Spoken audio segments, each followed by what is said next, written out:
This episode is sponsored by The Dream Exit. The Dream Exit is a private, bespoke program for successful entrepreneurs with annual revenue between $5 million and $100 million who realize that they have one chance to get their dream exit right, and that the odds of realizing that dream by themselves, all alone, or at the last minute are stacked against them. In less than 90 days, we teach you how to design, build, and execute a customized dream exit playbook that gets your business ready for sale at its maximum value and gets you ready to maximize your meaning and purpose in your post-exit life, even if today you are not ready to sell. You see, dream exits just don't happen. They are the result of early, professional, and proven planning. So if you're an entrepreneur with annual sales between 5 and 100 million, and you want to learn how to 10x to 100x your chances of achieving the dream exit you deserve, go to dreamexitplaybook.com today.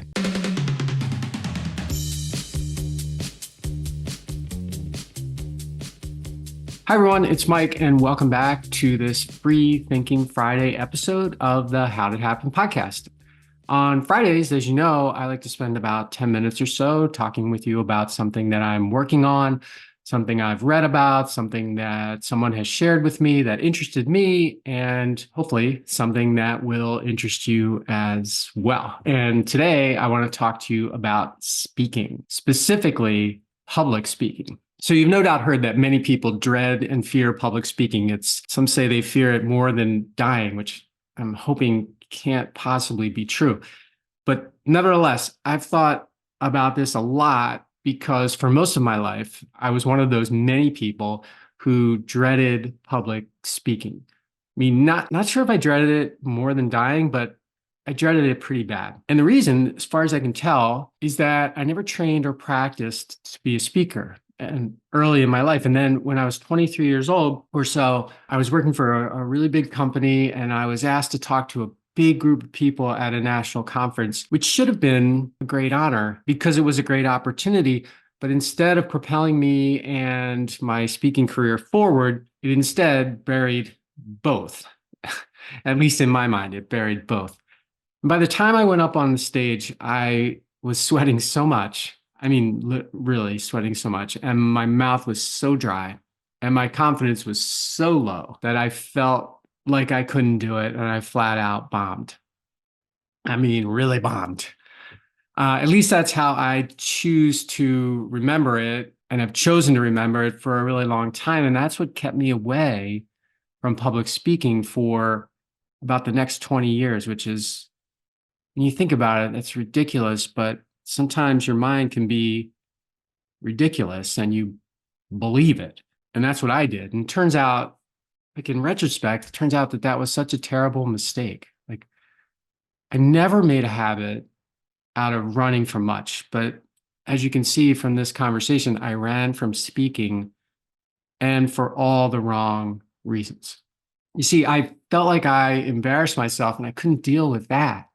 I didn't want to deal with that. It took me a long time, too long, to consider whether I had in fact bombed, and more importantly, even if I had, whether it mattered or not. And here's a clue: it didn't matter. I think that the mistake I made was connecting me being embarrassed to two things. First, me being incompetent. And second, me somehow having a lifetime negative effect on everyone who was in the audience that day.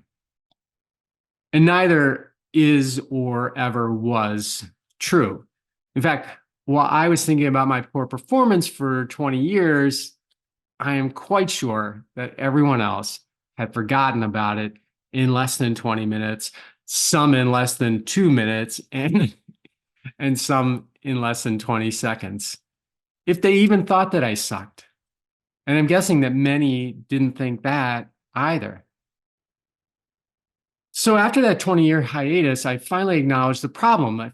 It's like it wasn't that I wasn't good or that I had nothing worth saying. The problem was that I hadn't taken it seriously.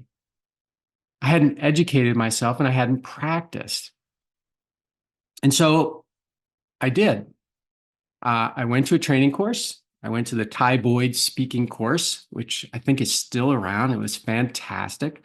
And then I joined Toastmasters, and I started writing and giving talks. And now I'm not just comfortable talking to groups and being on stages. I actually kind of like it.